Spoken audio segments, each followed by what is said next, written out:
Hello viewers, in today's video I'm gonna show you how to make avatar on Facebook. So first of all, open your Chrome browser and log in your Facebook account. Look here, this is my Facebook account dashboard. Now I'm showing easy method, so follow my all process. Look at the right corner, tap on profile icon and go to your profile.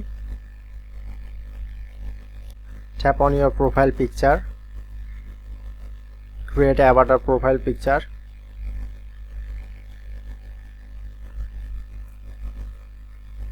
and select on.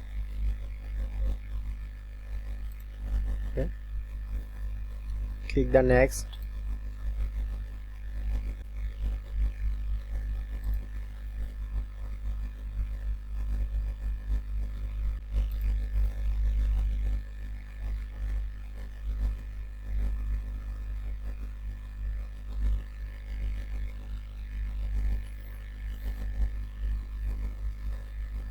Okay, now finally I make a avatar profile picture.